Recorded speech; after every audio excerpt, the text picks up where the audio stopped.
એકદમ restaurant style Chinese noodles બનાવીશું. ખૂબ જ સરસ ટેસ્ટી બનશે, તો રેસીપીને સ્કીપ કર્યા વગર જોજો. અને હજુ સુધી ચેનલને સબસ્ક્રાઈબ નથી કરી તો સબસ્ક્રાઈબ કરી અને બેલ આઇકન પર ક્લિક કરી દો, જેનાથી તમને ડેઇલી નોટિફિકેશન મળતી રહે. તો સૌથી પહેલાં આપણે નૂડલ્સને બોઇલ કરી લઈશું. તો મેં અહીંયા પાણીને ગરમ કરી લીધું છે. એમની અંદર મીઠું અને 1 ચમચી તેલ એડ કરી દેવાનું છે અને ત્યારબાદ આપણે નૂડલ્સને બોઇલ કરી લઈએ. તો અહીંયા તમારે નૂડલ્સને પરફેક્ટ રીતે બોઇલ કરી લેવાના છે. મેં અહીંયા ઘઉંના નૂડલ્સનો ઉપયોગ કરેલો છે, જે હેલ્ધી છે, બાળકોને તમે આપી શકો છો. મેંદાવાળા નૂડલ્સ મેં અહીંયા નથી લીધા. નૂડલ્સ આ રીતે પ્રોપરલી કૂક થઈ જાય એટલે આપણે એમનું પાણી છે એ કાઢી લઈશું. અને એક પેનમાં મેં અહીંયા તેલ લીધેલું છે. 2 થી 3 ચમચી તેલ લઈ લઈએ. તેલ જેવું ગરમ થાય એટલે આપણે એમની અંદર હિંગ એડ કરી દઈશું 1/4 ટીસ્પૂન જેટલી.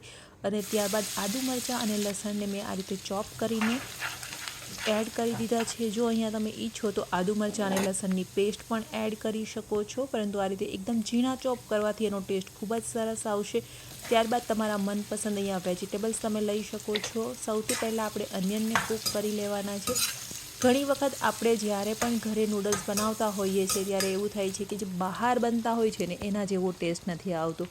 તો એ માટે તમારે ખાસ ધ્યાન રાખવાનું છે કે તમારા ગેસની ફ્લેમ તમારે હાઈ રાખવાની છે.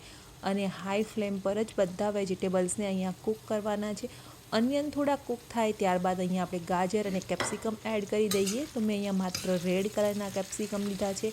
તમે અહીંયા 3 કલરના જે કેપ્સિકમ આવે છે એ હોય તો એ લઈ શકો છો, અથવા તો માત્ર ગ્રીન કલરના કેપ્સિકમ પણ લઈ શકો છો. હાઈ ફ્લેમ પર કૂક કરી લઈશું. અને અહીંયા વેજીટેબલ્સને આપણે એકદમ કૂક નથી કરવાના, થોડા ક્રન્ચી રહે એ રીતે કૂક કરીશું. તો અહીંયા આપણા ગાજર છે, અનિયન છે અને કેપ્સિકમ છે એ કૂક થઈ ગયા છે. લાસ્ટમાં કેબેજ એડ કરી દઈશું. કેબેજ આપણે લાસ્ટમાં જ એડ કરવાની છે, કારણ કે એમને કૂક થતાં વધારે સમય નથી લાગતો. જો તમે પહેલાં એડ કરી દઈશો તો એ વધારે પડતી કૂક થઈ જશે અને એમનો ટેસ્ટ પણ તમને પ્રોપર નહીં આવે.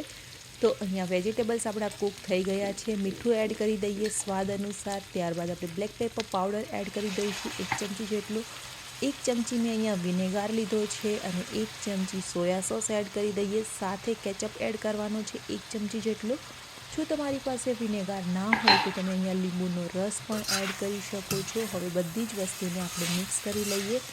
તો ધ્યાન ખાસ રાખવાનું છે કે ગેસની ફ્લેમ આપણે હાઈ રાખીશું અને હાઈ ફ્લેમ પર જ આપણે આ બધી જ વસ્તુને કૂક કરવાની છે.